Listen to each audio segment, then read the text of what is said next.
Welcome back. Boleh dengar?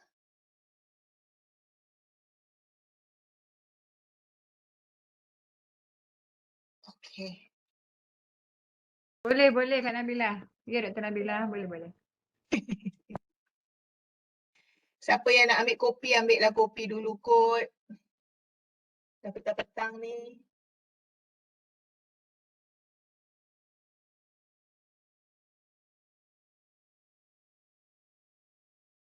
Kita tunggu lagi sekejap lah. Baru 9 orang.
Okay, shall we start?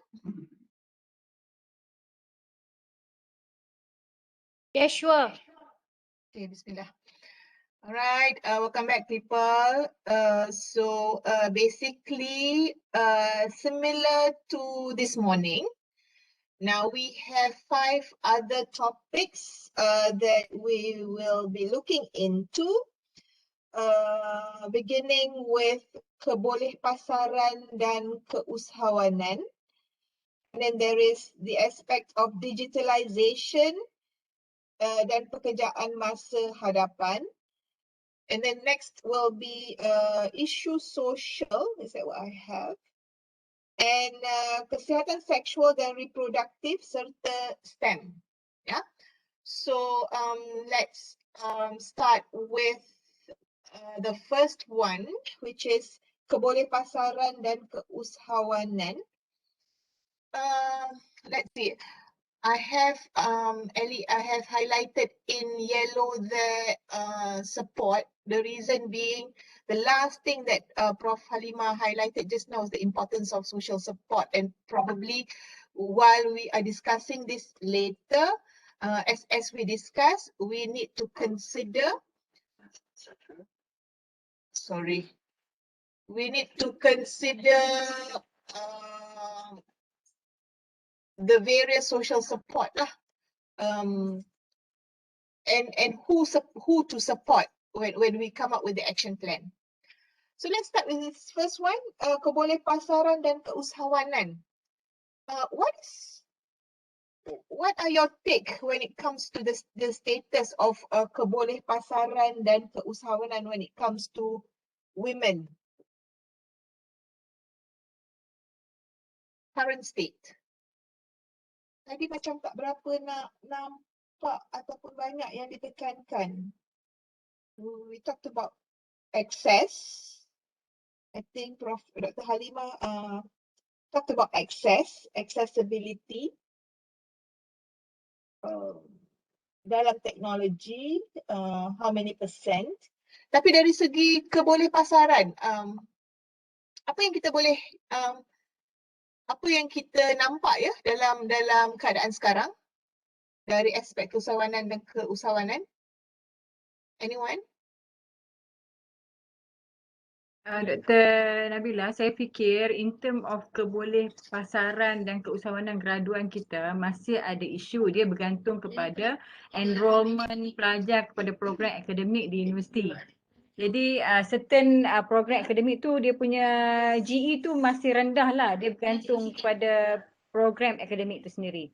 And then sama dari segi soft skill pelajar menyumbang juga kepada kebolehpasaran, graduate employability GE, dan juga pelajar kita nak supaya educate mereka, kita nak membudayakan situasi pelajar as a job creator. Bukan dia searching for job lah macam tu kita nak. Tapi masih tak capai sepenuhnya lah. Walaupun usaha telah dibuat saya nampak. Itu kekangan currently lah kita nak supaya rate ataupun percentage GE tu tinggi lah sekarang. Itu kita hasratkan masa depan. Okay. Graduate employability rate tu dipertingkatkan. Sebab keadaan sekarang ialah kurang, there's a lot more unemployment to some extent upon graduation, ya.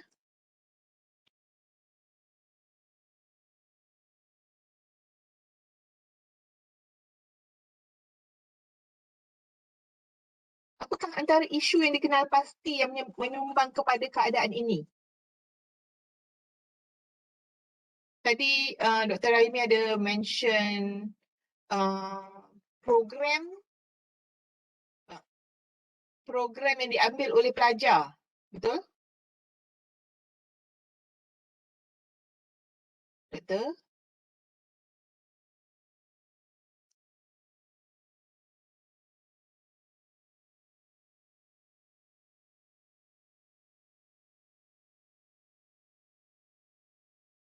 Lebih Dr. Raimi? Ya, Dr. Nabila. Dari segi apa yang menyumbang rasanya kepada keadaan di mana apa tu? Saya nampak lah sebab ada certain program sebab kita dalam USM pun kita tengah daripada since last 2 years kot saya rasa TNC bahagian akademik telah menyasarkan melihat program-program akademik yang dia punya GE tu rendah untuk dikaji semula. Is it fair untuk kita offer program yang GE-nya rendah? Sebab pelajar normally kalau kata program-program sastra, program-program yang orang kata bukanlah demand dekat pasaran kerja sangat. Jadi pelajar masuk dia tak ada peluang lepas itu untuk mendapatkan peluang pekerjaan yang terjamin lah macam tu. Sebab sekarang ni mengarah kepada AI, kepada STEM. Jadi bidang-bidang yang sedemikian kadang-kadang memberi impak jugalah kepada GE tu. Di samping itu bukan sahaja program akademik tapi soft skill pelajar. Penguasaan soft skill itu juga penting dalam mereka mendapat GE. Jadi saya nampak dua perkara lah in term of program dan juga soft skill punya elemen itu. But when you are saying this, when you are highlighting this, you are highlighting the issue of GE ni berlaku kepada both lelaki dan perempuan. Ada tak trend yang ketara atau berbeza, trend ketara yang ada perbezaan tak antara pelajar lelaki dan pelajar perempuan when it comes to choice of programs that they go for? Yang itu gender different tu tak nampak sangat lah Dr. Nabila in term of ini saya kurang nampak lah. Mungkin rakan-rakan lain dalam grup kita ni mungkin dia ada maklumat lebih detail tapi as for me tak nampak sangat based on gender difference tapi how student to perform and then dia punya skill yang dia ada lah untuk dia grab that opportunity lah saya nampak macam tu. Alright, thank you. Other colleagues? Dr. Sia, Dr. Chew, Dr. Lim, dan rakan-rakan lain ada input untuk ini? Prof. Nabila, Sia here. Yes. Since I'm in the private school, private university, and also in a business faculty, I think we can see in terms of graduates' employability or maybe the marketability of the ladies, because this whole symposium is about ladies, right? Ladies, yeah. About women and empowerment.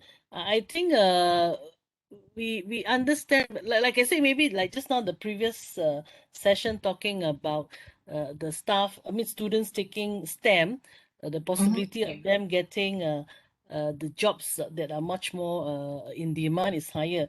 Then we have some students, especially the women who are going for social sciences courses. When they come out, they may not be able to get those jobs that is relevant. Hence, maybe there is a jurang here that we make sure that, you know, the soft skills will also come in handy to ensure that it involves also the STEM skills lah.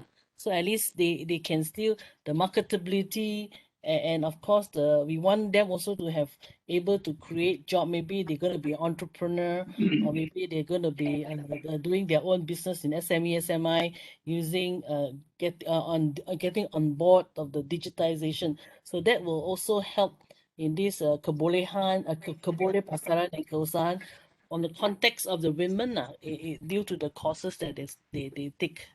I think that this could be the direction. I'm not sure when we're looking at this context here. Yeah? So, what are you suggesting, Dr. Sia? What sort of support would be needed in order to promote, you know, better soft skills, better employability at the end of the day? Yes, I think the government just came up with some form of entrepreneurship courses that is relevant to be linked up with the syllabus, you know. So that could be one way we can enable them to get into this Keusahawanan. There is this recent what you call it, the recent entrepreneurship course which the University Kelantan is championing. Yeah, that could be one area that they are looking at. Entrepreneurship integrated. Yeah, somebody just put that EIE. So that could be one of the means that we can help the women education system lah. In general. So meaning to Yes, say correct. at the private sector, although Yes. friends here in the private sector, there is no, what do you call, kan kita ada syarat wajib university, whatever it is, there's no entrepreneurship ones currently being offered? We have entrepreneurship subject, but it's like, you know, okay, we have all this in our university, but in general, we are looking at overview. In our university, we have our own incubator, and of course, even the entrepreneurship. Is the men that is taking the boys are taking more of it rather than the ladies. You see, Okay. so that is the awareness of us trying to ensure that the ladies are also on board with this entrepreneurship skills and able to having a mindset to be a job creator rather than somebody just now say just about employability. So we're going beyond that. Okay. Dr. Lim, you want to say anything? Any ideas?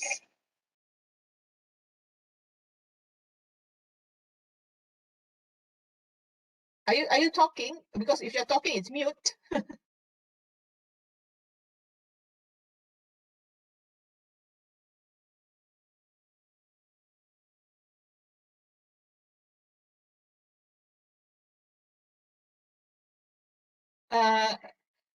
Sahabat-sahabat yang lain daripada sekolah mungkin ada ataupun daripada college university ada sebarang pengisian dari aspek apa yang kita hendakkan, impikan. Kita mahukan lebih ramai wanita yang what do I say? We need more people, not necessarily just women, but we need more people who are able to come up with their own, who are entrepreneurs at the end of the day and not relying on what do you call? On the government or to be apa orang kata orang yang makan gaji lah kiranya. Kan? Boleh saya komen sikit tak? Ya, boleh. Dan saya Ciwa from USM. It's just that something I observed through this MCO. What I noticed is there are a lot of businesses out there. If you look into Shopee and you can look into many other businesses, I think we women are quite entrepreneurial. If you see a lot of the new products and also all of the barang-barang kecantikan, barang makanan, barang sambal-sambal, all the food products, a lot of them are actually the founders and also the owners are actually women. So men are usually more on the logistics side where they do the postage and also they do all the sending stuff. But I guess in terms of the entrepreneurial side, women are also championing this. So it depends on which aspect we're talking about. If you're talking about small SME, a very important stakeholder, but when you talk about small small scale businesses, yeah, a lot of them are actually women, budak-budak muda. So I'm quite proud in that sense, lah. But maybe if we see about towards the older generation, what I notice is that they do not know how to actually market their product. So those are the people who need help in terms of understanding the technology of marketing and also business itself.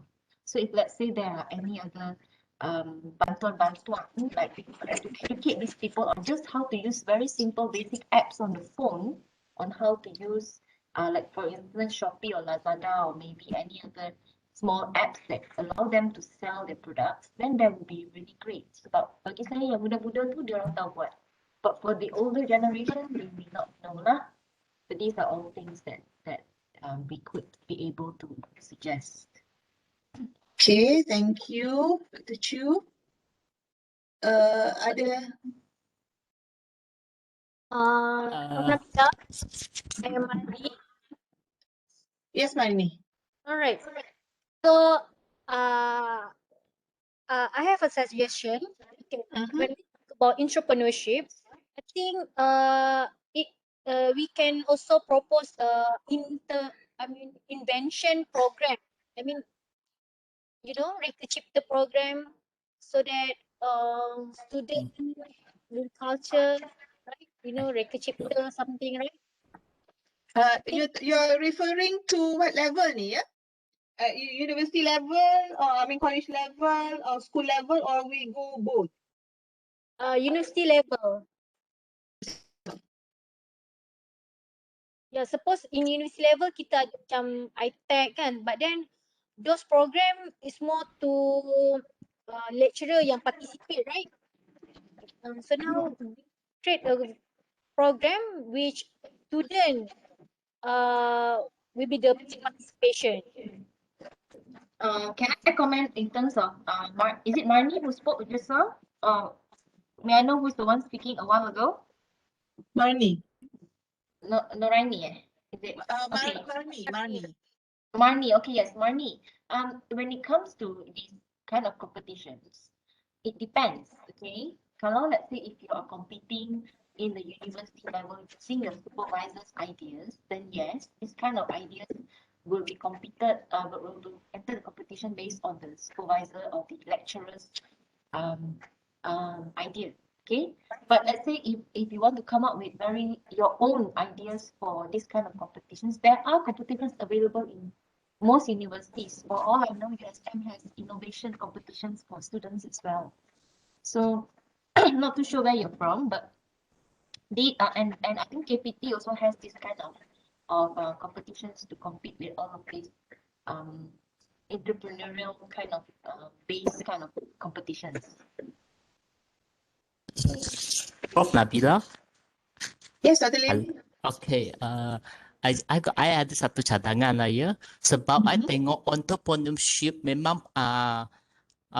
public university ada offer course lah. I think is in the curriculum for the first degree, if I'm not mistaken. Tapi itu curriculum cuma satu semester sahaja. And then basically they all will teach theory. Tapi bila belajar teori, mereka tak praktis. Teori, tinggal teori. Lepas habis kursus, habis curriculum, kita pun tinggal, kita pun pulang balik kepada lecturer. That's why I suggest, I think university ada tapakan. I think they should have the concept like student more. Wujudkan tapak either di peringkat college ataupun di tempat strategi, membolehkan students membuka kedai-kedai mereka lah untuk praktiskan entrepreneurial skill. Dan tapak itu tak boleh sewa kepada orang luar lah. Kalau ada sewa kepada orang luar, nanti sebalik cerita pula. Okay. So ini untuk membudayakan. Okey, Dr. Nabila. Okey, I nak respon sikit dengan pandangan Dr. Lim. Okey, betul. Di universiti memang khusus entrepreneurship dan khusus pelajaran umum MPU lah wajib untuk pelajar. So keperluan MPU 2 lah di USN, MPU 2 memang kursus itu terletak di bawah pusat rancangan kurikulum. Satu kursus 2 kredit untuk first year student lah perlu ambil compulsory. Tapi dalam kursus tu memang kita ajar teori and then dia orang perlu buat rangka perniagaan lah. And then dia orang perlu jual juga at this semester, dia orang kena cari barang untuk dijual. Dulu kita ada expo keusahawanan tapi sekarang dah without face to face, dia orang kena buat online punya proses jualan sahajalah. And then di bahagian HEPA, kita ada juga dia orang punya apa, saya tak pasti apa disebut di HEPA, dia ada satu bahagian yang in charge untuk entrepreneur, student-student nak buat apa perniagaan. Dia orang beri banyaklah juga saya rasa maybe dana ataupun lot-lot untuk pelajar ini menjalankan urus niaga untuk entrepreneur inilah. Saya nampak ada lah tapi saya tak tahu how far student grab that opportunity and then how far dia punya hebahan itu dibuat. Adakah semua student kita faham dan dapat maklumat tersebut. Itu saya kurang pastilah in term of yang itu. Baik. Yeah, I agree. ada I Bella di think sini, it's, saya ingat ada Bella. So mungkin Bella lebih faham lah as a student how they reach this information. How they apply the knowledge learned in the classroom. Itu I tak pastilah how we nurture our student within their yeah, because the duration as a culture student. is important. The culture and the awareness is important to develop in the school level. Otherwise, when they all go to the job market, I think most important is for the survival. Sebab kalau mereka tak belajar skill untuk mahir dalam bidang perniagaan, bukan pengetahuan, bukan teori, sebaliknya praktikal lagi penting daripada teori yang dipelajar dalam lecture theater lah. Itu yang pandangan saya. That's why I say budaya is not very important and the attitude. Become the entrepreneur is not only depend on knowledge, but attitude is more important than the knowledge they have. So kiranya apa yang disarankan di sini adalah untuk mengadakan atau memulakan budaya keusahawanan ini seawal sekolah, di peringkat sekolah, dan kita bawa juga ke peringkat universiti.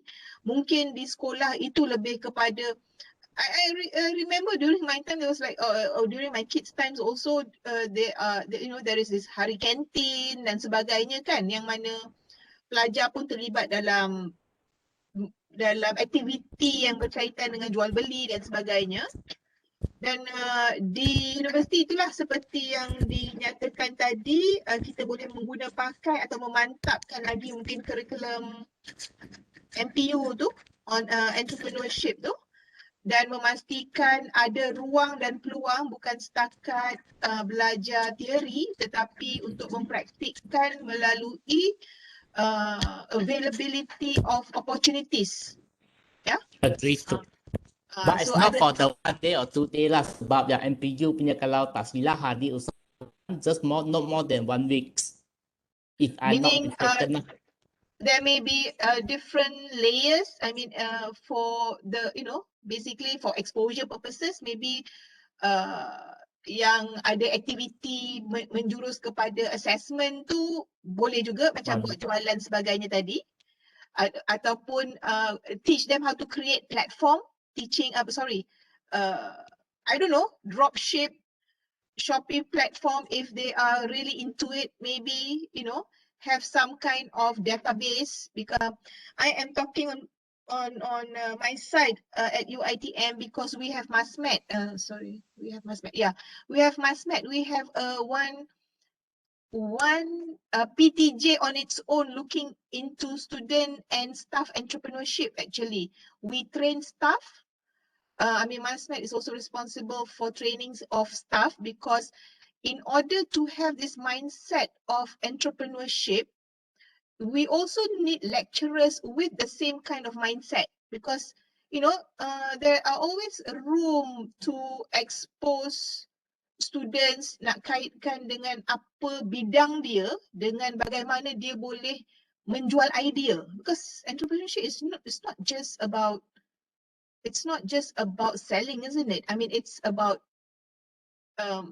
not selling as in physical kind of selling lah. Dia idea, menjana idea, bagaimana nak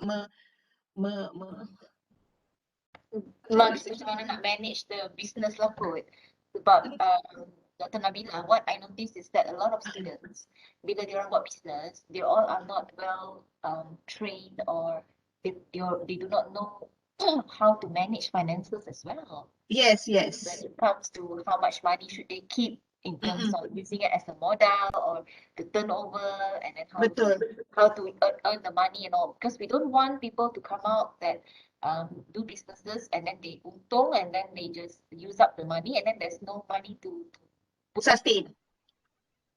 So these are all things, I guess, the lecturers who know how to do all of this should also incorporate in terms of these ideas in them. Daripada if you get, it's not just about being entrepreneurial where you just sell something and that's it. You know, there's a lot of things that you can also sell ideas and services, which is something which is probably more relevant and close to our field of expertise as well. And then these students, what I notice is if they go out and they start a business, they also need money to start off with. And it's not something that I nak buka kedai and that's it. So I guess it's also if let's say I'm not sure who, maybe the government or maybe a state government or whatsoever can come up with like an additional funding to assist young ladies who wants to start businesses. Like as long as the business is sustainable and it comes out with a good model, there's no business model and all. I mean, you should assist by giving this amount of money to let them start off with. Want to start? Yeah. So the support may come from different areas. I mean, at university level, you can have some kind of support as well, maybe under co ke kan, pusat co ke, ataupun otherwise we can rope in the various agencies lah, I suppose state government and whatnot, focusing on Yes.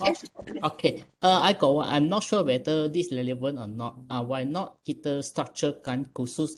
We suggest structurekan kursus yang universiti ada supaya adakan interdisiplin. Bermaknanya ada sedikit student like the engineering fact student, they also can take certain business paper to equip them with the skills. Same for the art and social stream student, they can allow to take the certain IT skill, IT paper to equip them in the market job market knowledge.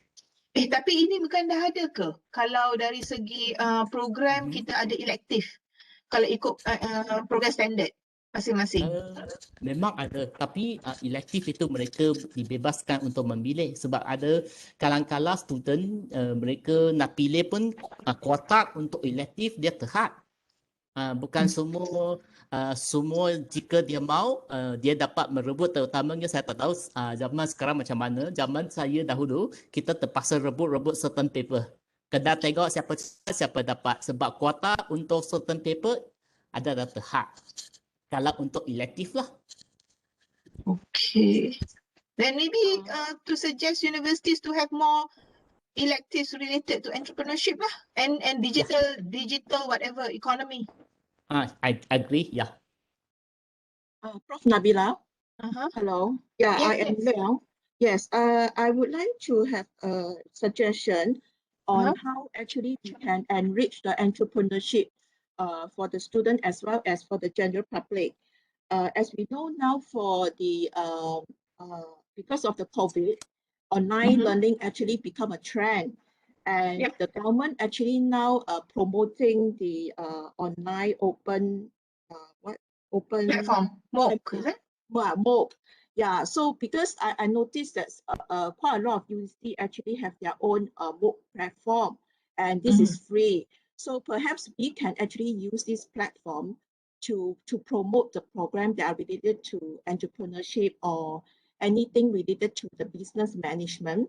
And for those general public that would like to have that kind of knowledge, that want to explore into business, we can actually let them to show them the way, you know, how they can start with their business or whatever. So we can having this platform, you know, promote this platform for the public, as well as for the students who are interested.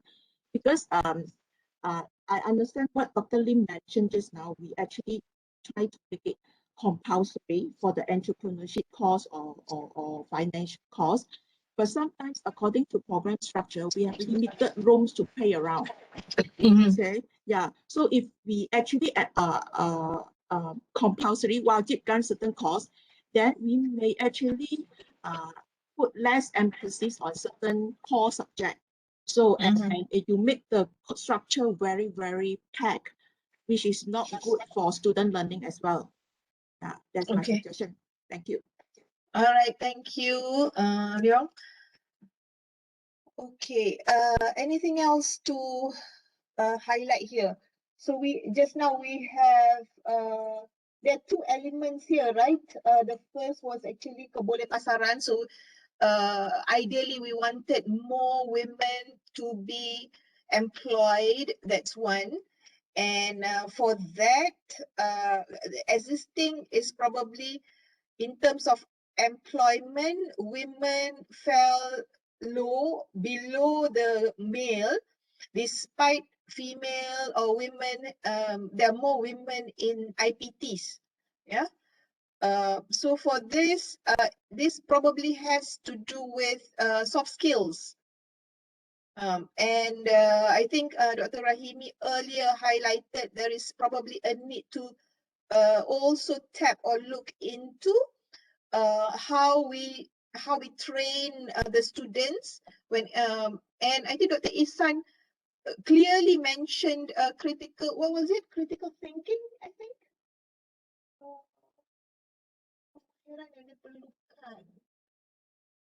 He was highlighting on critical thinking, if I'm not mistaken. Betul tak? Ke saya silap dengar tadi?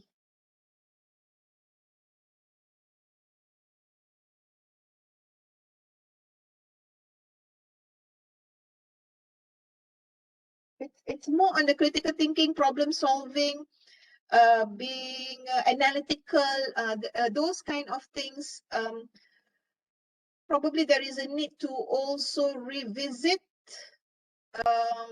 how we approach delivery lesson, ensuring that all these soft skills are being embedded. That's the main, also another main point with regard to employability. Ada lagi tak yang kita nak tambah di sini?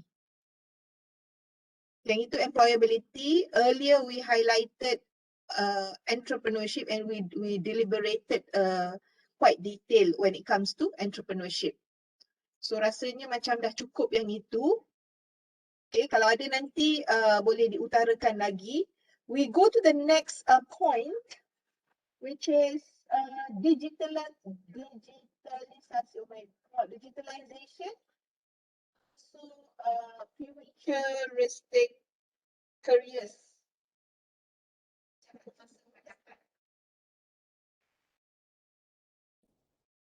Digitalization, I think the ideal state, probably we would want people, more coverage, more percentage of people who are digitally literate.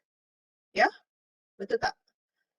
Yang mana keadaan sekarang masih terdapat kekurangan ataupun pengetahuan serta kemahiran digital masih di peringkat yang it is okay, but it can still be improved.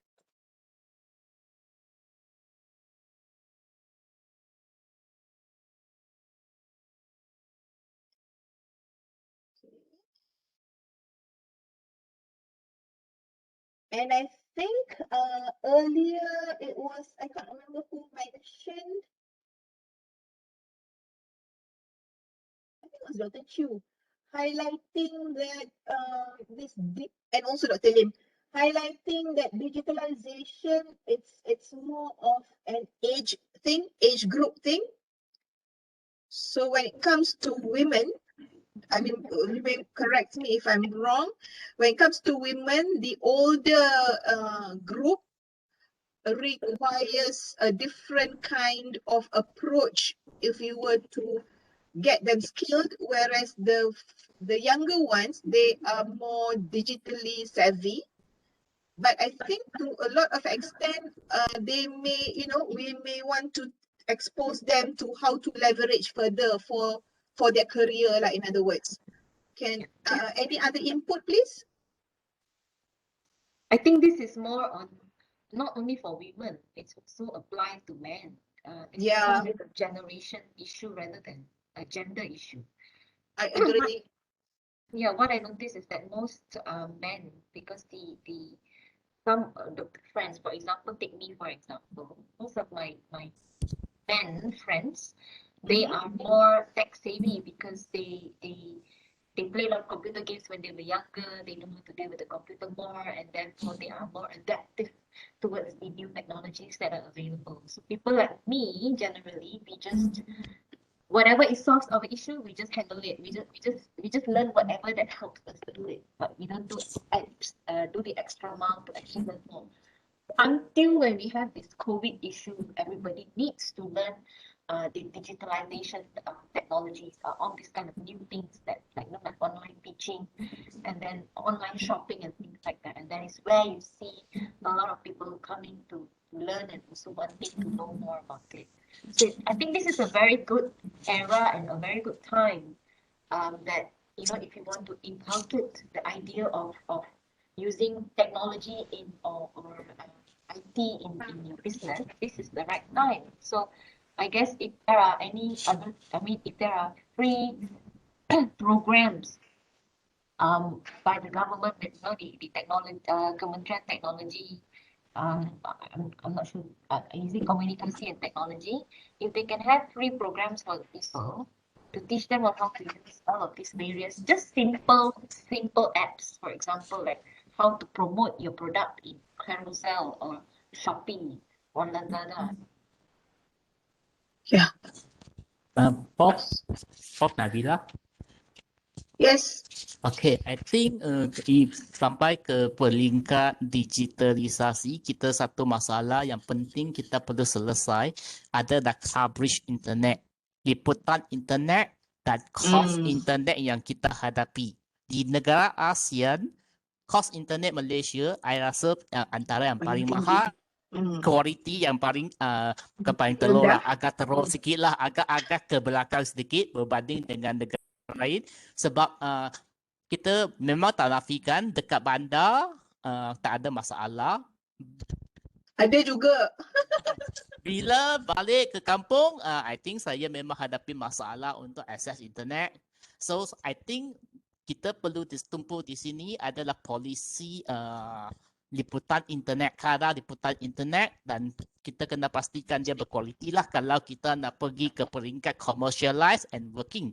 Kalau tidak, nanti kita akan dengar lagi ada orang panjat pokok untuk duduk peperiksaan, ada orang duduk tepi jalan untuk dapatkan liputan internet. Itu sedap sikit lah. I think this thing we need to highlight is a facility and the cost for the internet. Maybe government need to consider lah to lowering the internet rate. Yes. Thank you very much, Lim. Because I totally forgot about the internet issue. Okay. And currently, the rate, wait, I am also typing, I'm helping out.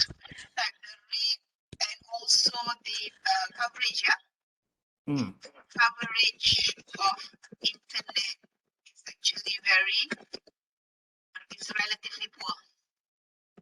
Relatively poor and of low quality. So hence, you are seeking or you are asking for better policy on internet matters. Now my internet connection agak poor, so I can't hear you.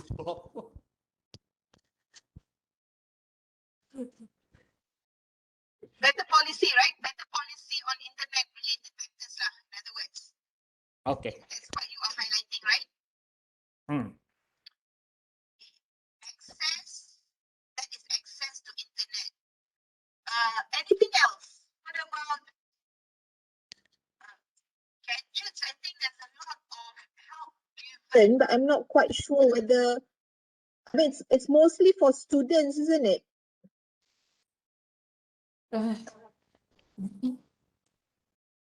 Maybe for students, we can offer them the internet package more cheaper and more high quality.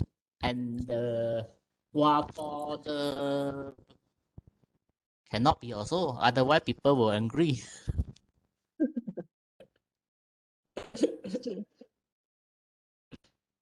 Okay, so basically for digitalization, anything else that we would like to see or have on our wish list?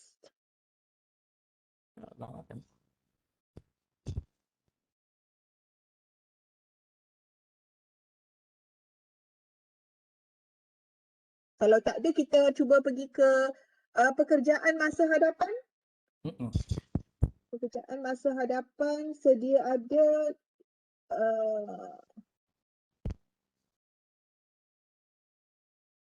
what can we say? Dr. Nabila, are we talking about what employers should be doing to allow more, like, you know, bantuan or maybe support to women workers? Is this the section where we put that in? I think we should. I think we should. We should be covering this from many angles lah. What are you suggesting, Doctor?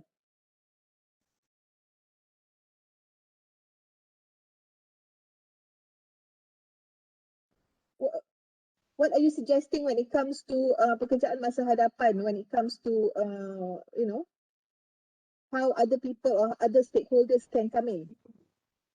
You see, if I use, for example, in my field, okay, in my field, I deal in the field of agriculture. So in agriculture, a lot of the main work is done by men because it's quite hard, a lot of hardship that goes in it. Nak berkebun, nak masuk ladang, nak masuk all of this, you know, ladang kelapa sawit, or all of these places, they are all quite risky. So whether or not if a company, and most of these kind of agriculture-based company, they would usually take in men because they are more adaptive towards working in a harsher environment. Whereas women, kita nak masuk ladang pun kadang-kadang macam susah, takut nanti ada ular ke, nanti tak selamat ke, all those kind of things lah. So I guess in terms of when you talk about certain jobs, not all, but certain job criteria that might be a little bit more risky for women or might be a little bit more troublesome for women, if those kind of jobs are being assisted, then that would be nice. Because contoh seperti contoh macam kalau kita nak kena masuk hutan and whatsoever, jangan, for example like RO, RO kadang-kadang dia nak pergi kutip sampel and stuff like that. You have to go in and collect samples in the field or whatsoever. If you can assist maybe by allowing people to collect the samples for you or things like that, or I'm not sure, but that is what I go through for other fields, then that would be great. More assistance when it comes to any part of the jobs that require a little bit more challenging, that is challenging for women. Okay. And assistance is by the company lah, the employer. Company or employers lah. I thought that is based on what I know, but if let's say if it's in a different scenario, then other assistance would, in this case, is like it's an open kind of idea where any sort of assistance, that if a woman finds it a bit difficult, then there should be additional assistance to the particular person lah. Okay. I just want to share something. This is something which I was actually representing the TNC for research once upon a time, representing to attend a meeting in UMK, you know, under RENPER lah. RENPER is a regional for addressing poverty actually. They have a wide network with Vietnam, all the Indonesia, the universities in the region. And what I noticed is because addressing the poor, they went back to agriculture, and what they did was actually in some countries, including in Kelantan, but the Kelantan one actually involves family. So what they did was to take the B40 people, really poor ones in Kelantan, and they put them up in an area where the project is actually to grow chili. Okay, and which is something that the women folk can do, and I suppose we can expand this to go into agriculture where women are capable of doing, not too heavy kind of agro thing, and they actually they provide training and whatnot, and they cultivate as dia kira macam satu projek lah. Dia kumpul, dia bagi hasil dan sebagainya. Jadi mungkin yang itu dia melibatkan industri juga, because the chili they grew was actually for Nestle. Used to produce sauce chili rasanya. Dia untuk produce Yes. sauce chili. That's a very good project. So what I meant is assistance in terms like, contoh kalau let's say tempat tu memang tak sesuai untuk pekerjaan yang patut, that the particular crop that is supposed to be grown there, kalau benda tu is a bit more risky for women, then set up assistance, or meaning like in this case set up assistance in a nearby area whatsoever to let the women generate their income based on what they can do. Yeah. And things like that. So dia boleh ada ni lah yang boleh the kaum wanita buat, kita tingkatkan. Tetapi kalau yang mana kaum wanita boleh buat tapi memerlukan assistance, then we have the government or the various agencies need to provide assistance lah for them to be able to do it. That's actually one good idea, to have that kind of I don't know, I suppose policy or whatever. Prof? Yeah. Yes. Okay, I think barangkali kita boleh fikir wujudkan hydro agriculture dekat pusat di peringkat universiti to encourage women to become the entrepreneur in agriculture. Sebab saya fikir agriculture tak sepatutnya di peringkat zaman dahulu. Yes, saya setuju juga. Certain industry macam kelapa sawit, getah memang perlu tanam di atas tanah, tetapi zaman sekarang bukannya semua tanam perlu tanam atas tanah. Yeah, the Dia vertical boleh farming. melalui Yes. So I think maybe kita boleh set up pusat-pusat umpama ini dekat peringkat universiti untuk memberi pendedahan. I think not for the women, I think also for the men. In the future, ini ya future masa depan, I think agriculture kita punya hala tuju agriculture kita. Tapi I tak tahu lah ini betul ke tak, sebab I bukan penggiat dalam agriculture sector.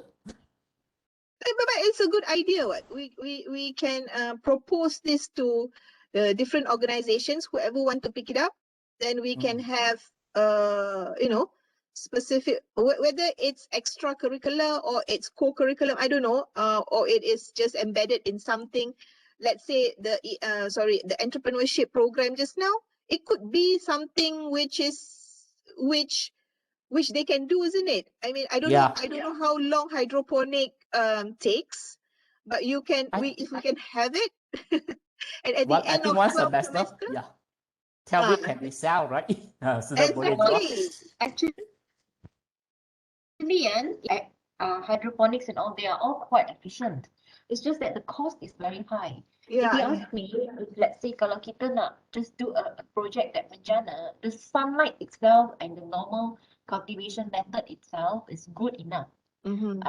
All we need is just proper good quality seeds. Tanah tu dijaga dengan elok, and then the plants are well taken care of, that you can already dapat hasil. You don't have to invest into like all this vertical farming and all, which will cost extra. And those kind of farming allows you to only grow certain kinds of plants. So if let's say like what Dr. Nabila mentioned on chilies, they can be just grown in normal soil conditions with proper sunlight. Itu saja. So all this kind of very basic kind of agriculture, it's good if they can be taught to all of these ladies, yang duduk dalam kampung, or maybe in areas where they require, they have additional land. All this kind of very basic techniques where they can just grow simple kind of vegetables that they can earn from there, rather than wanting them to set up all this kind of hydroponic system where it will cost thousands. Okay, but let me take back to pekerjaan masa depan, because pekerjaan masa depan, apart from the ones that I think where skills would be important, the skills that is crucial for livelihood, meaning to say, if we don't have much, we can do things with whatever our surrounding can provide. But pekerjaan masa depan, I think the ones that are being covered earlier just now had to do with more of this AI plus technology kind of thing.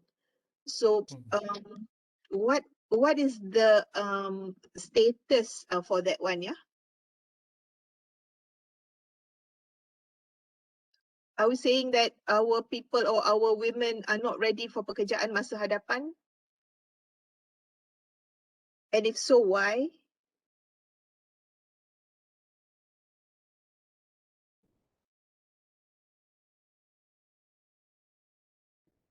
Anyone? Kita dah tak ramai orang ya. Kita ada 12 orang aja. Pusing. Dr. Nabila saya. Dr. Nabila, what I would like to share, this is what I observed juga lah in the university. Like for instance, in the School of Biological Sciences, you get a lot of girls there, but then you have very few number of boys that graduates from that department. And what we observe is in terms of when it comes to job.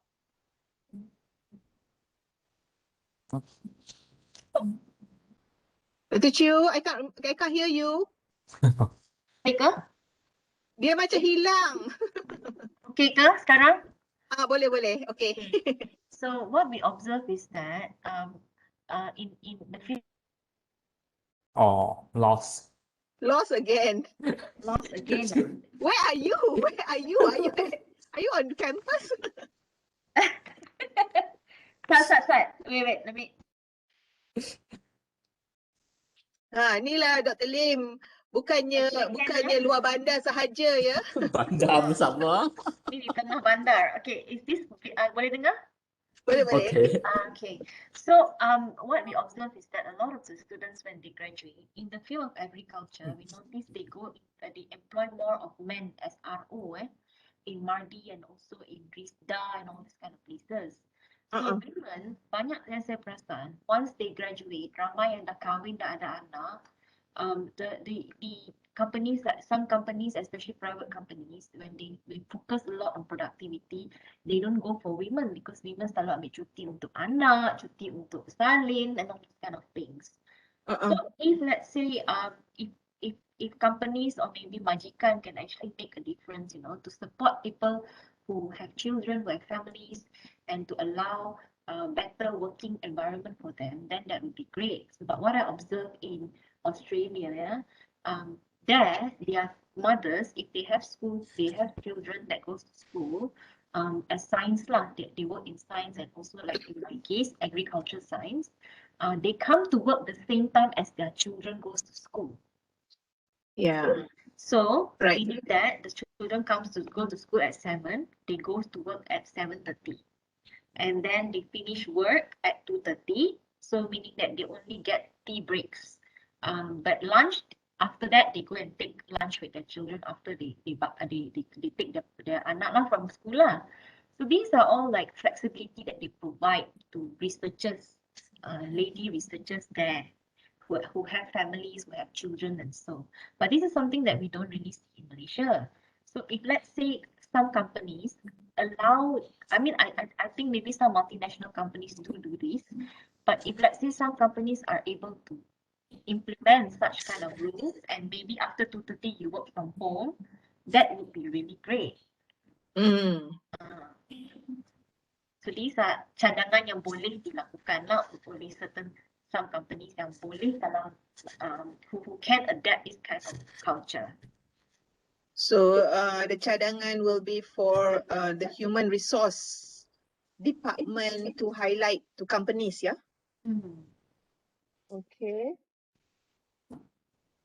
I think kita buat masa ni maybe cukup dulu yang second point ni. Kita move on to the next aspect, which is isu sosial ya, Ellie. Isu sosial kemiskinan B40. Yang ini daripada tiga panel tadi saya kurang dengar dan saya rasa mungkin Dr. Halimah tak manage to cover tadi kan?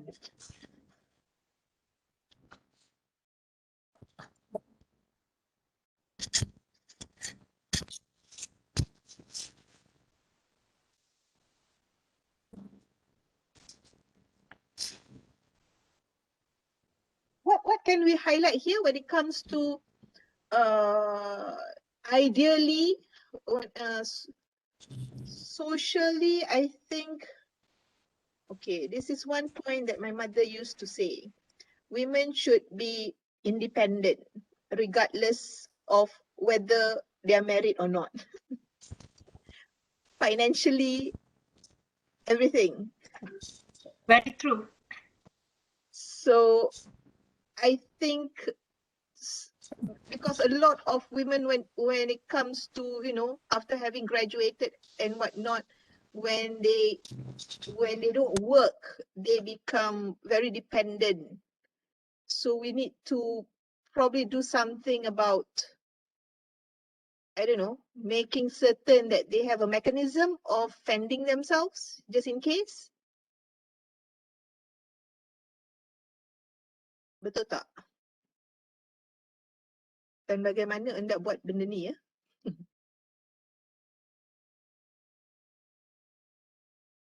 Sedia ada. Mungkin kita kena highlight kan, women mesti resilient enough to face all the challenges. I rasa itulah the key words is the resiliency among the women. Okay. Maybe self-sufficient, is it? Yeah, resilient and be self-sufficient. Yes. Self-sufficient. Counselor, macam mana nak buat tu ya? Apakah action plan-nya untuk memastikan? Kalau action plan dia, at least dia kena tahu internal diri dia. They know themselves, dia punya strength and limitation.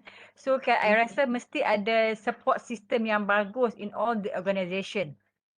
Kalau dia ada any problem pun tapi dia ada support system dan dia resilient enough, dia akan go through all the hurdles tu, tak ada masalah.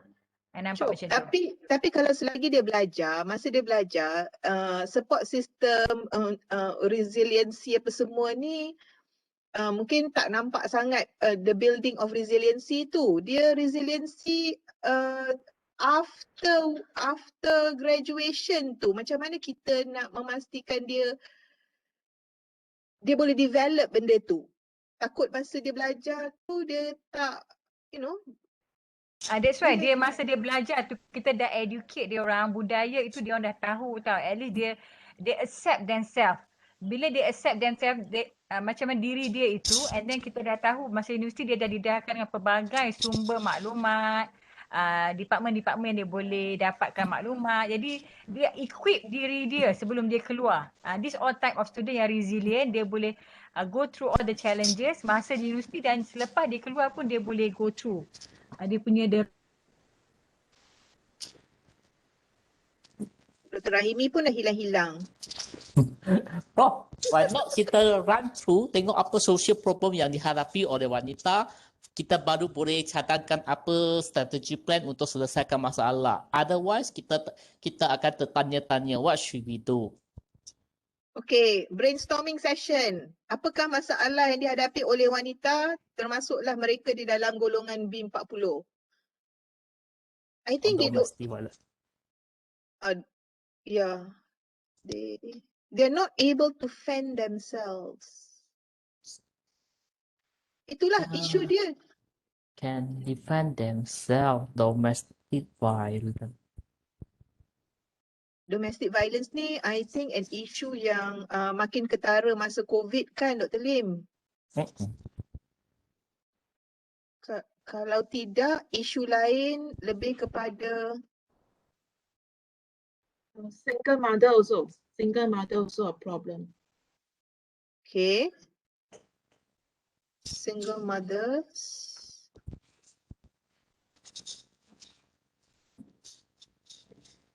Lack of they don't know where to seek help, where to go to seek the right help. Sometimes if they know also, they don't want to go, I think. Sebab malu. Those are probably some issues. They are not independent. Apa dia? Tak dengar. Mostly women yang B40 ni, they are not independent. They don't know, they lack of skill, you know. Tak tahu buat ni, tak tahu nak buat tu, tak tahu nak cari kerja. They just take from other people, macam tu lah. Just terima je, accept anything from others. Dia tak boleh nak buat, tak boleh nak berdikari. Dia macam learned helplessness gitu. That concept of learned helplessness. Itu yang B40. Tapi ada juga yang dalam kalangan pelajar-pelajar kita ni kan, yang dah belajar tinggi-tinggi, dah habis belajar apa semua, tapi lepas tu saya pun tak tahulah sama ada dia usaha, bukanlah kata tak ada usaha tapi mungkin tak dapat juga, and then they give up. Dr. Nabila, saya mungkin nak komen sedikit lah kot. Sometimes as a woman, sometimes bila kita dah di-equip dengan all the knowledge, macam all of our parents ada cakap, okay, kena independent, kena financially independent and all those kind of things kan. But once you are married, the scenario will change according to what your husband wants. Yep. Betul tak? So, betul. I guess this is how a woman should know how to limit what should be tolerated and what should not be tolerated. And the fact that sometimes to seek to help is because also the culture of us being Asians tak nak masalah keluarga diketahui orang. So all of these issues comes in as a big factor, a stress that menyebabkan all of these ladies or women that have problems not finding the assistance that they need. So ini satu benda yang susah kita nak target, kecuali orang tu sendiri yang kena usahakan. So there are various support systems available in the country. Whether or not the person wants to go for it, that is the question. Sebab kita Malaysians and Asians are we have our own cultures to follow. Yes, I agree, Dr. Chu. And sama kot I rasa in term of kita punya budaya, sebab kalau kes-kes yang rumah tangga ini, perempuan macam sedikit teraniaya. I nampak because I have a student memang educated, professional, tapi untuk bila dapat nak minta penceraian jenis apa tu I can't remember. Yang kita tuntut di mahkamah untuk dapat, tetapi drag for so many years. Apa dia tuntutan cerai apa tu? Fasah. Fasah, yes. Sangat take a long period tau. More than 5 years tak settle. Can you imagine?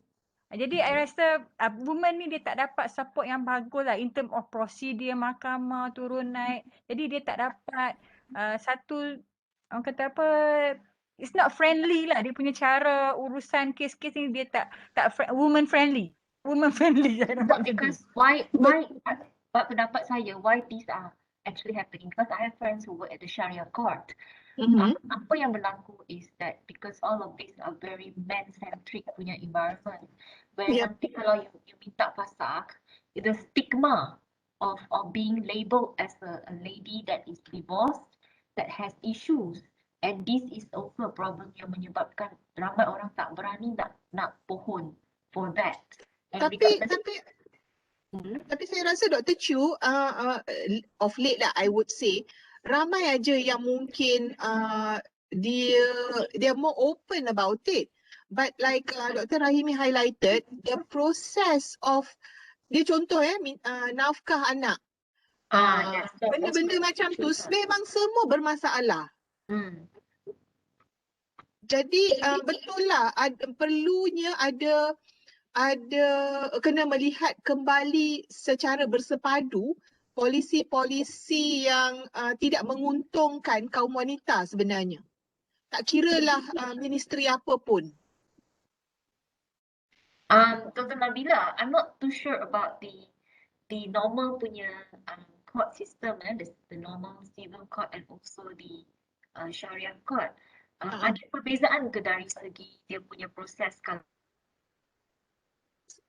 ada kan? Patutnya ada. Dia ada macam, dia tak straightforward because kalau nak minta cerai contoh, dia tak boleh macam terus dapat dipersetujui. You have to go through counselling. You know, it takes a long time and it depends on, you know, how cooperative the two parties are and also the kind of apa orang kata, hakim yang you dapat ataupun orang tengah yang you dapat pun satu isu juga kadang-kadang. Itu semua menyebabkan kepada masalah. Satu benda yang boleh dirunding atau perlu go through in terms of Syariah law to go for perceraian ke, atau boleh runding that is so like, you know, if let's say I tak mahu, I want to get a divorce, that's it, cut, that's it. Atau dia kena melalui proses tu macam mana juga? Yang saya faham, dia macam kena juga melalui ataupun at least ada sesi di mana sampailah it is clear that, you know, the marriage couldn't be saved, something along that line, then the divorce will be granted lah. Okay.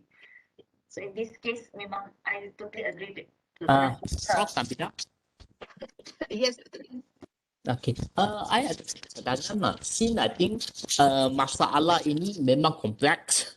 So I think we should have the one national body satu dan one off center untuk selesaikan masalah itu. Daripada training sampailah masalah yang melibatkan kebajikan wanita. In my early, I think the better point is strengthening. Pertama kuatkan dan menambahkan peranan yang dimainkan oleh department pembangunan wanita. What I know of, this is through people, through word of mouth of people who have been working. Oh my God, this is recorded. However, working with the Ministry of Kementerian Wanita, there are also issues, internal issues. There's a lot of internal issues. Which I don't know exactly, but it's been I have got to know lah. There are also otherwise, if they are really addressing the issue, wouldn't all these aspects be resolved to a lot of extent? Maybe they don't have enough people. I don't know. I'm not quite sure what exactly the nature which leads to their not being efficient, if I may use that word at all, or probably the women issues are actually very overwhelming for the entire ministry. I'm not quite certain. Yes, Nadila, I agree with you. Because kita kalau tengok sejarah ya, kita adakan Kementerian Wanita pun tak lama, lebih kurang dalam masa 20 tahun berbanding yang kementerian yang lain. Saya percaya dia dalam proses penstrukturan yang lebih stable. Barangkali kita kena cadangkanlah untuk memperkukuhkan ataupun mempertambahbaikkan peranan yang dimainkan oleh Jabatan Department of Human Development. I think the entire ministry needs to be Ditambah kan? ditambah baik lah. I don't know. Ditambah baik or how? Hello. What's I the think rule? I think they should have proper databases already. Dia patut dah ada talian-talian untuk address Kalian no? Yalah, things like that. Talian no? Maybe talian no for something, talian something else for something else, the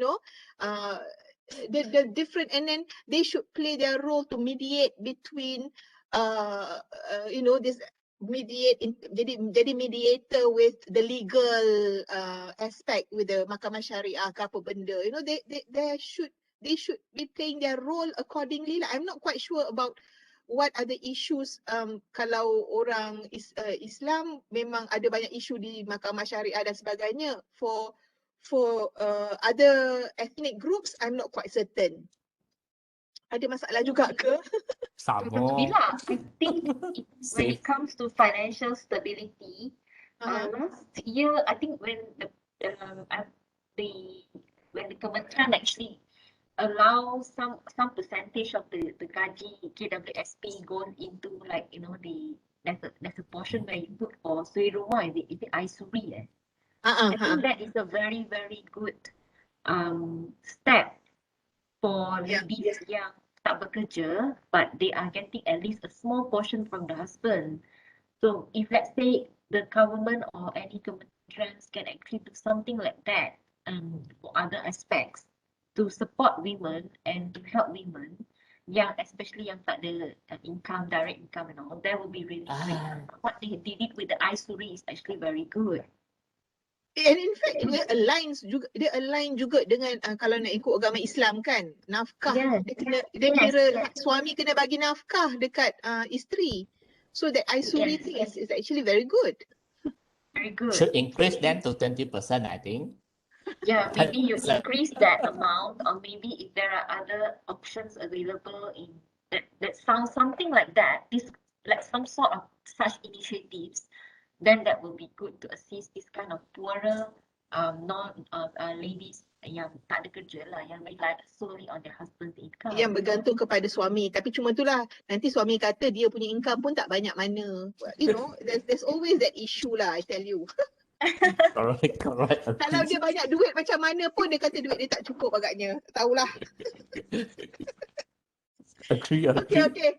Ada lagi tak dekat sini? Kalau tidak, kita ada lagi kan? Kita ada kesihatan seksual dan reproduktif. Yang ini pun tadi saya tak berapa nak dengar lah. Ada ke? Tak ada kan? Tak ada siapa langsung. Jadi apakah masalahnya sekarang dengan kesihatan seksual dan reproduktif? Ada isu ke yang you all tahu yang mungkin kita boleh highlight dekat sini? Maybe pembuangan bayi. Kenapa Maybe lah. I just guess lah. mungkin.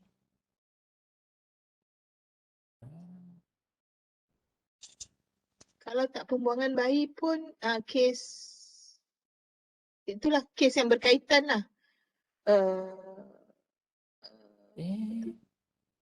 How about the sugar baby? Sugar babies. Yeah, last time, babies. sangat hot issue, I think a few months ago. Boleh je kita letak dulu. Okay. Kat situ ke jurang? Ke keadaan sekarang? Eli? Sekarang tak pasti sebab jangan dengar. Sekarang tak pasti.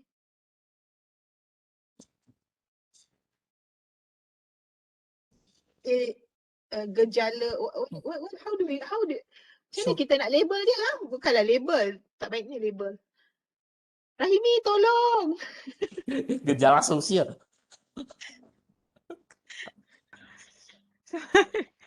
Tak Oh, pasti Rahimi. ni. Saya tak ada maklumat sangat. Minta maaf. Ya, tak pasti yang sini. Cuma dari segi kesihatan seksual dan reproduktif ni, kalau kita lihat, kalau woman dalam dunia kerjaya, dia stres, it will affect dia punya reproduktif tau sebenarnya. That's why dia kena support by husband to make sure dia produktif. Jangan kata perempuan tu tidak. Rahimi dah hilang. Miscarriage, semua ini akan mempengaruhi women in dia punya kerjaya. Sebab dia tak dapat support and sama saya rasa macam ada diskriminasi.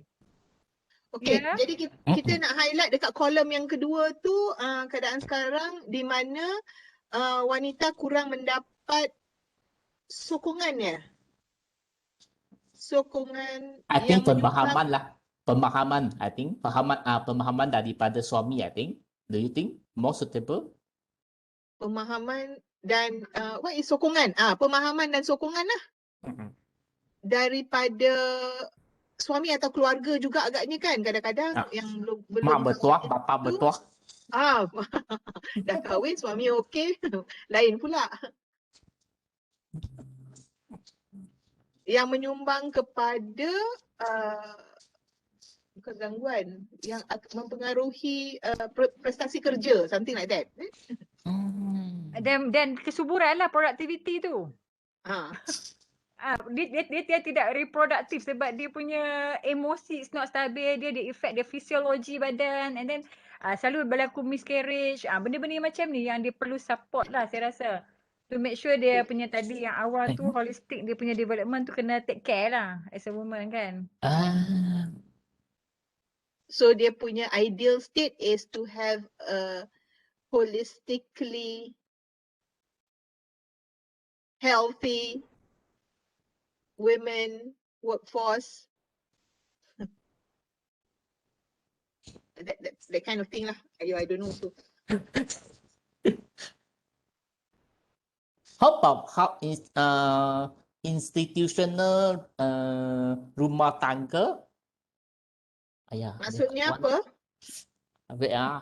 Institusi rumah tangga, is it? You nak cakap apa ni Dr. Lim? Saya pun selalu lupa istilah itu. Kejap-kejap saya fikir balik istilah itu. Dia got one term lah. Sudah lama tak tengok term itu, saya selalu lupa. Okay, untuk yang stress affects sexual and reproductive health ni, any action plan that we can put forward?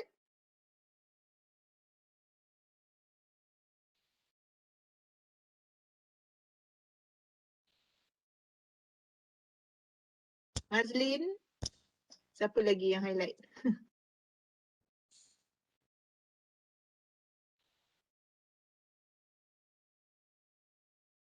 Dia sebenarnya home base kan, home base support sebenarnya macam mana?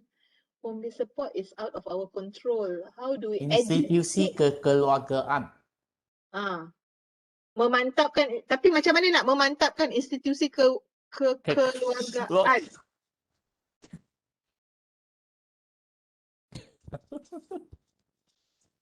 Dr. Lim dah gelak tau. Sebab institusi kekeluargaan itu personal punya masalah. Itulah. Sangat penting. How? Dia macam seolah-olah perlu ada parenting course. Nak kata kursus kahwin dah ada. Kalau kami lah orang Islam ada kursus kahwin before kahwin. Apa lagi? It goes back to the same ministry, you know. If you ask me, after this, I'm sure I'll be blacklisted lah when they listen dia tak to nak this jumpa kita recording. lagi.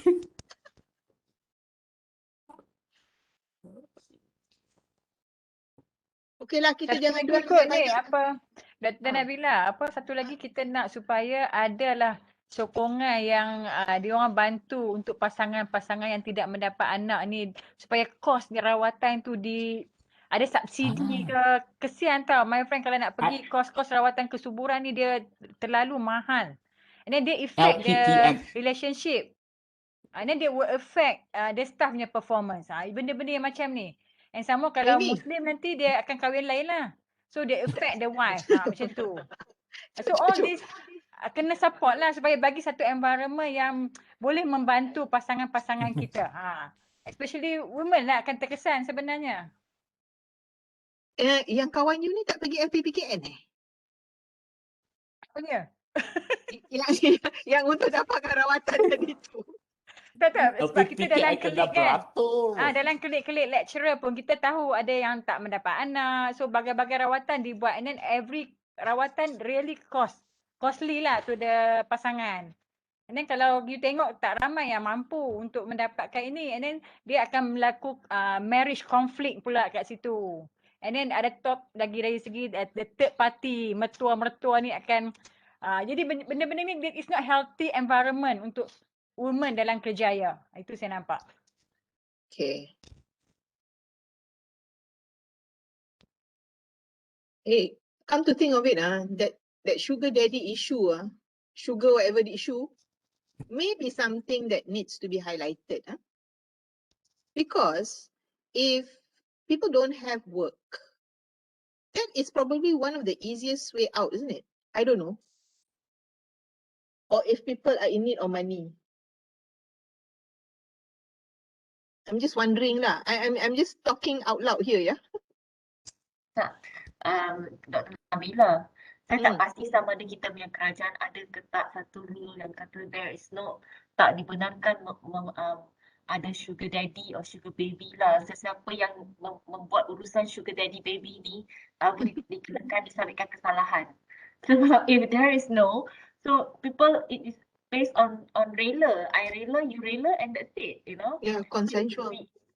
So we cannot interfere. I guess this comes into the awareness that the young school children must have. Sebab kita tengok yang sugar baby ni kebanyakan orang-orang yang muda, budak-budak muda ya. And sugar daddy ni dia dalam golongan kebanyakan tua-tua sikit, dalam 40 plus, 50 plus tu ramai lah.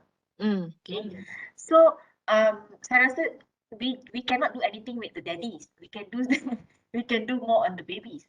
So I rasa I rasa kesedaran or awareness lah should be implemented by the Ministry of Wanita and family ministry, where they should educate young girls at the school level. Contoh macam school level di peringkat menengah, where this is not right and this is not sexuality education ya, Dr. Chu? Yes, include part of it in sexual education on how to respect yourself as a woman and not sell yourself because of money. Okay. I think something needs to be done also with the daddies, you know. Cut off something. I don't know. There must be some. I mean, it's just not fair, isn't it? I mean, okay lah, we educate the younger one, but the older one also, we have to educate also. Yeah, demand and supply. Demand and supply. You cannot do anything, I think, with the daddies because they are rich and they can do whatever they want. That's the problem. Kita ingatkan dia nak mati.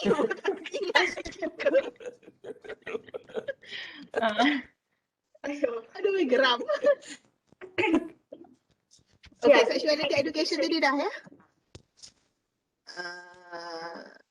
Actually, sexuality education, it's more than timely already to have proper curriculum where you can actually embed. I mean, dia bukan setakat nak masukkan dalam sains, dalam moral, dalam agama, subjek yang berasing-berasingan ni. Dia kena ada satu yang macam modul luar ke, I tak tahulah macam mana. Yang perlu ditekankan di peringkat yang macam tu sampailah ke universiti jugalah agaknya. Yeah, actually it's true. I think the most important thing is masa zaman sekolah menengah. I think between the age of 13 until the age of 16, because that is where they are very curious and they are trying to find what is it all about when it comes to sexuality.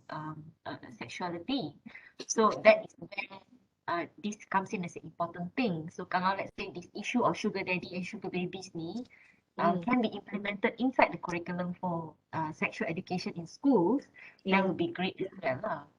Yep. I think they should start in Center 4 because why this for protect for our children as well.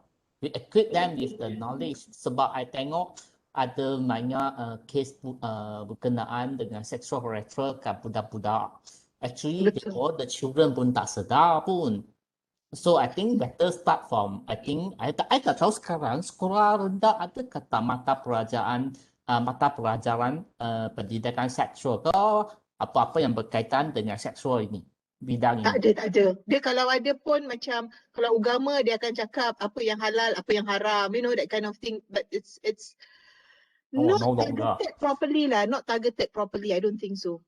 Yeah, I think we should target properly to set up the one module to set up yang boleh diterima oleh masyarakat kita atau dengan ataupun budak-budak children punya pengetahuan lah, sebab kalau kita set up terlampau ada sedikit modul mungkin tak sesuai dengan culture kita ataupun daripada segi pandangan ibu bapa itu tidak sesuai untuk kanak-kanak yang umur yang agak rendah, tapi I fikir itu wajib sebab untuk protect kita punya students, kita punya budak-budak lah, kid lah, sebab kalau mereka pun tak tahu pun itu melibatkan kesalahan pun. And then now that, you know, with IT, with technology, we are even more exposed, isn't it? So that is one thing that probably, you know, where education really needs to come in lah. This is, I think, very crucial, I would say. Cuma itulah dari segi pelaksanaan, saya tak rasa kita patut come up with one specific, what do you call, subject, because as is banyak sangat dah subjek kat sekolah. Cuma mungkin kita boleh buat sebagai program atau program lah agaknya kan, yang macam satu. Maybe boleh as a certain module dalam certain mata pelajaran lah. Antara itu ataupun modul, tapi untuk contohnya sekolah rendah atas. Ada satu you can expose the same module to standard 4, 5 and 6, something like that. Lepas tu untuk sekolah menengah bawah, mungkin ada satu tengok kepada kesesuaian konten dan seterusnya. Mungkin lah yang itu we will allow the relevant ministries to work on it lah. But that is one of the suggestion I would say.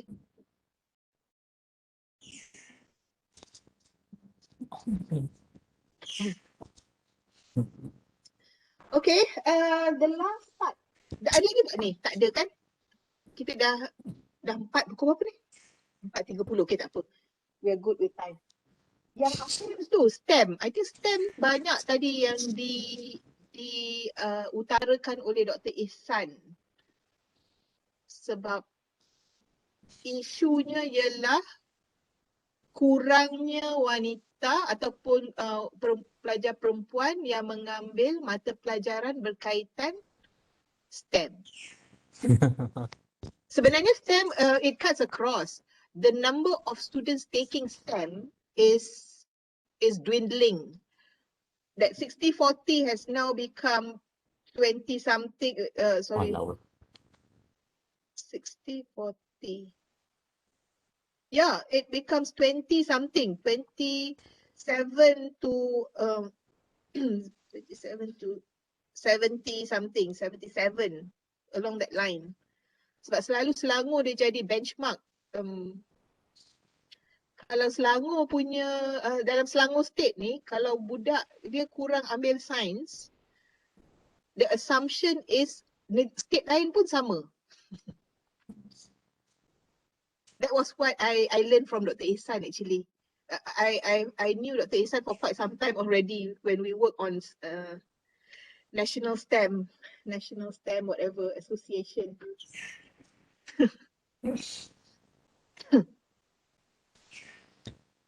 Jadi macam mana ya, sebabnya mata pelajaran STEM ni memang kalau nak ikutkan tadi dia highlight lebih tertumpu kepada pelajar lelaki lah. mungkin kena lihat cara pengajaran kot ya. Dr. Nabila, apa yang saya observe jugalah when it comes to STEM education, the job opportunities for people with STEM punya degree are quite low, and that is why a lot of parents, they do not encourage their children to go into STEM when there are not enough job opportunities available. Dulu bila kerajaan nak buat bio Malaysia, bukan bio Malaysia, bio Valley lah, all these Silicon Valleys and all things, all of those projects all masuk ke laut. So those, for me, and I deal with biological sciences and also biotechnology. There's a lot of biology students yang don't end up in science field jobs. They go into arts or they go into management, and when that is happening, it allows a lot of parents to decide that you don't go into STEM, go into things that can get you a job. So things like management, accountancy, in terms of job careers that requires, that has more opportunities outside. So that is why one of the issues we observe why people are not going into STEM when they go into the university level is because of this. There are not enough job opportunities to support. I totally agree with you, and I think the problem actually lies within the range of things which is bigger, meaning to say it is a countrywide issue where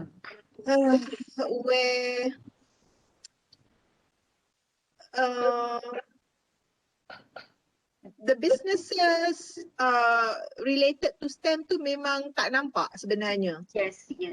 And a lot of businesses also these days, the ones that we have in Malaysia, are SMEs. And SMEs, they don't really invest in research. They don't really have the finance to invest in research, and therefore they don't need researchers. So hence, when you are trained as a researcher, especially in the field of STEM, you are not getting jobs. Therefore, the only way to sustain after you graduate is to go into fields that may be easier, or maybe doesn't require anything to do with STEM. So this is where a lot of families and parents do not encourage the taking up STEM, because there isn't anything that is glamorous with STEM now, except of becoming a doctor or becoming a dentist, a pharmacist, and things like that. If you ask the Form 5 students or the Form 6 students, that is only what they are. Most of them are focusing into those kind of glamorous kind of jobs. But what about other jobs or other courses that we offer that gives opportunities for other careers? Those careers are not open for the people, and those careers are not available in Malaysia. So that is why you see a lot of them don't even want to think of going into STEM. It is not because STEM is not. It's not because STEM is easy. Is a more difficult field, because a lot of really good students, straight A students, who excel very well in science and mathematics in Form 6 and Form 5, they go into arts. They don't go into STEM courses. Yeah. So Dr. Chu, what are you suggesting for action research? Sorry, for the forward, tindakan yang perlu diambil. What we do in this Young Scientist Network under the Academy Science Malaysia is that we do a lot of outreach programs to schools. We do a lot of programs in terms of science. So part of the programs that we do also involves going into like all the science education fairs and all those things to allow or to advise parents, because usually this kind of seminars or this kind of expos are attended by students and also their parents.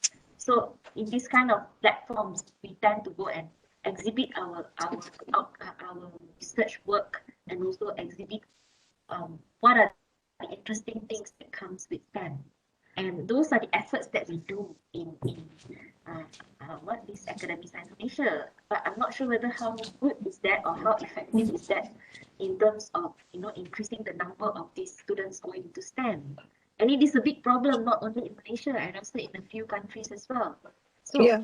susah juga kita nak bagi satu cadangan yang sangat jitu when it comes to handling this issue. But I think the main reason is because the job opportunities and the job market out there do not require people are not enough for the graduates that graduated with STEM. I mean, for engineering, yes, you get a lot of job opportunities now. But what about biological sciences or pure chemistry sciences? But even engineering pun tak jugalah. I tell you, if it's pure engineering, and then kalau ada yang BTech, I think like what Mazlin has highlighted, the starting salary is really bad. Yes. I have one at home here who has a degree in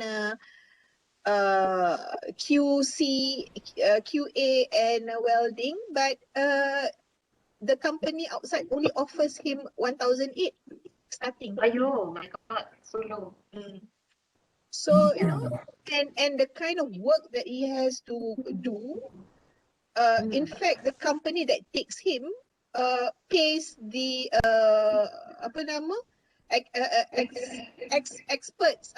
expats better than the locals. So in this case, it is very clear that sometimes the salary that they obtain is also low, which basically discourages these people or these students to go into the field of STEM. If let's say the government can actually set up a minimum wage for people who work in the field of STEM, like for instance in this case, you know, the minimum salary is let's say 3,200, then that would basically shed a bit of light to these students who are, you know, entering into the universities to select for courses. And also, if you see that in terms of postgraduate, you have people going into postgraduates, and it's very obvious that most of the postgraduate enrollment numbers has decreased a lot, and mainly because the market out there do not take in people with higher degree because they have to pay more. And this is an ethic in terms of our working, our ethics in terms of employer ethics in Malaysia, that I want to pay less but I want to get more. So this kind of things, I have PhD students who are working and earning like 2,500 a month, and this is sad.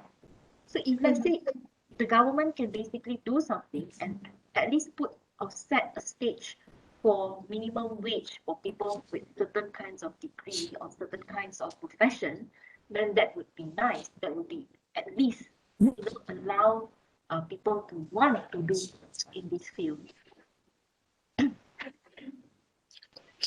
Prof. Nabila, I think I want to add something for the Dr. Chew's point. Yes, I agree.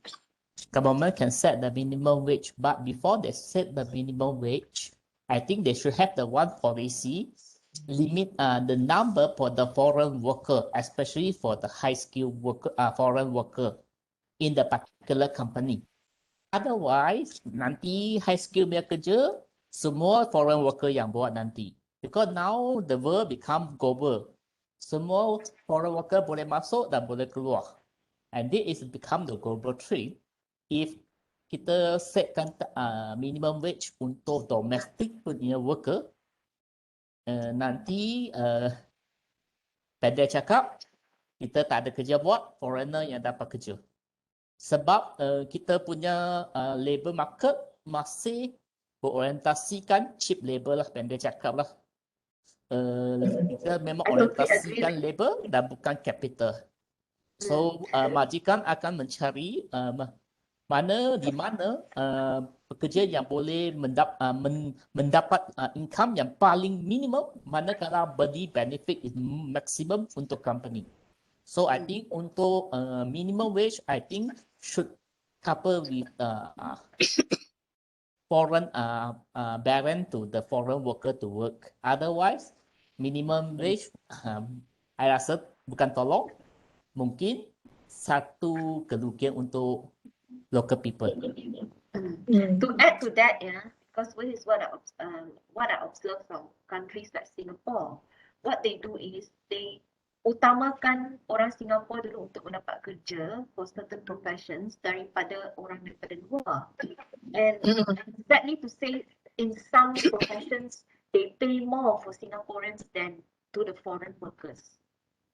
So these are things that we don't really see in Malaysia. Kalau boleh the kerajaan to be, which is like implement on all of the other majikan, that you have to have a certain percentage or preference when it comes to Agree. hiring people from Malaysia and also from abroad. Okay. Dr. Sia? Dr. Sia? Yes. From a business point of view, what do you have to say about all this? Low wage for the local Because local I worker. think she may have a different angle, and she would be talking from a bigger picture perspective of of the economy lah, actually. Which angle should I be slanting to? Because what we are discussing are really very wide area, which I think involves many stakeholders. All of us in the academic line, I think our first, the first row of people we are meeting is probably our students. I think we have to start right in the groundwork lah. We wish the government and all the various NGOs and all this, we're looking at civil society lah, but it's quite sad we have not reached that, but slowly lah, you know. So from business school, I think my students are being very realistic. I agree with Dr. Chiu here. All the students are, you know, very calculative. They just want to finish a course and get a job. You don't ask them to spend so much time with STEM. You ask them to do research, free research modules to become assistant. They are also not keen. So I think that's all from the experience from the business school. Whereas the engineering students are very a little bit more hardworking because I don't know, it's just that the business students, you can't get them to do anything that is for free or thinking of long term.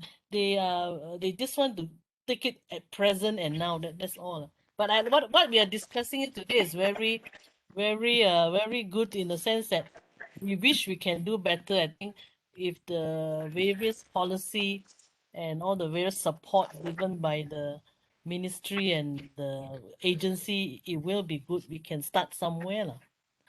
Thank you, Prof. Okay, thank you. Well, I don't know, yeah. When I think of all this, at the end of the day, you know, when we teach, because we are all lecturers, teachers. Yes. I suppose, you know, the most important thing is to actually ingrain in our students the need to be versatile. Yeah. So in order to be versatile, you have to try your very best to be good in everything lah, I would say. Because it cuts across. Nowadays, you know, you have to have all the knowledge, yeah, in order to survive. That's how I see things. It's good to have the content knowledge, of course, when people enter university and whatnot, because at the end of the day, there's a certain requirement for the job. But having said that, you know, being able to critically think, being able to be innovative, being able to sell ideas, they're all very important. And the way we handle, the way we assess our students, I would say we really need to apply that when it comes to, you know, try and have it applied in, or make it relevant to the work setting, I would say. Yes, I agree with you also, Prof. Like, that's why you have to learn to unlearn and relearn, you know, like straight A students, so what, you know, you must prove that you really deserve it. You might be good in studies. That's why I think schools are changing their syllabus as well. Now you can see a lot of but they are changing their syllabus in mathematics as well. They teach as young as 15 years old, financial management. Can you imagine teaching a Form 3 student credit card? What is a financial charges? They haven't even used credit card, and you try to, you need to tell them, because I have neighbors with kids, who are doing this. So as young, well, it's good, but sometimes maybe we need to be realistic, maybe because we realize that we are far behind. But an immediate change which is too drastic might not be good for the students, because we are so left behind. The last 10 years, I think our graduates are too lacking in skills. So we are trying to pick up now, but we have to go at a slower rate, and we have to understand whether we are able to cope with it or not as well. So it's a step-by-step thing, but I think like what Dr. Sia said, we will see the changes, but it will take time. It will take time. I don't know.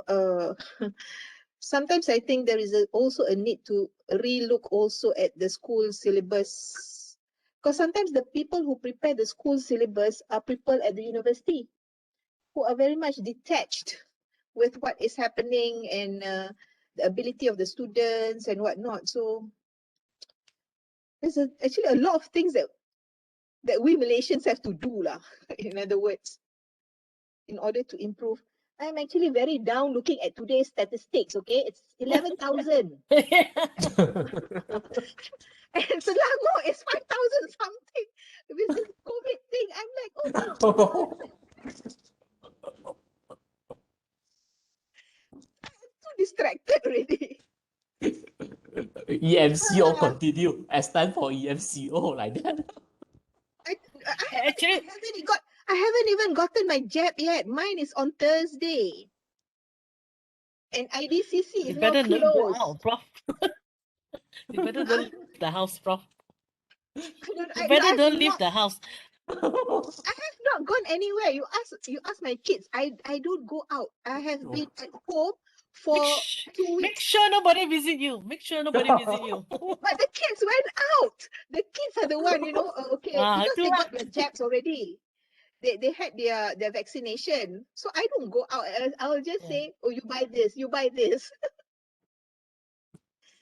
Actually, Prof. Nabila, Prof. Nabila, I think this critical thinking and all this thing is not only meant for our students, it's even meant for all of us, regardless our age, even the politician, everybody. Every good leader must be forward thinking. It's all this, if you look at political sciences, by right they should be studying political sciences in terms of group thinking, decision making. All these are already out there many years. It's just that sometimes we always say like tepuk dada tanya diri, what have we done, what have we not done. So it's quite sad lah. We can always come back if we have studied enough philosophy to be more realistic, and hopefully we become a better person every day lah. That things will become put in line, in perspective. Itulah, we will hope lah. Yeah, okay lah. I think let's wrap this up. I think to a lot of extent we have covered many things, including the ones that we were not even exposed to. Oh gosh. Thank you very much to all of you. We didn't even manage to get to know one another and introduce ourselves. I'm sorry for that, but I think along the line, to some extent, you guys have actually introduced yourself. Tapi betul, terima kasih banyak di atas kerjasama yang diberikan, pendapat-pendapat dan juga buah fikiran. Hopefully, what we are giving or what we have highlighted here would be something of use for the organizers to actually move forward and address the issues. But we have to pray lah, right? Because there are things that which we highlight. We know what's the situation like in the different ministries or in the various ministries or in the various organizations and whatnot. I don't know how much change would happen, but I'm really hoping that there will be changes for the betterment of the society in general. God willing. Okay, so with that, it's already 4:52. Oh, nak ambil gambar. boleh kita siapa ke nama? Nak minta semua peserta untuk on videos untuk saya ambil gambar. Okay. I can't on the video lah because maybe I'm illegal here ke, tak boleh masuk. Okay, Aduh, Dr. tak Siani, masalah. dia dah dekan. Kita nak kenal dia pun susah. Tak boleh buka Okay. lah, really. Okay, terima kasih. Okay, I ready ya? menghadap.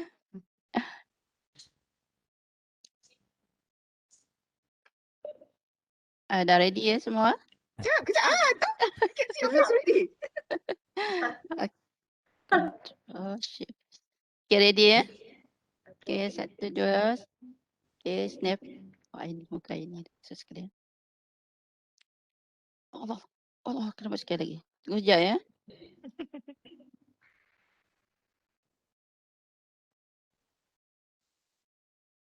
Oh, ni. Okay. Okay, dah. Okay, terima kasih semua.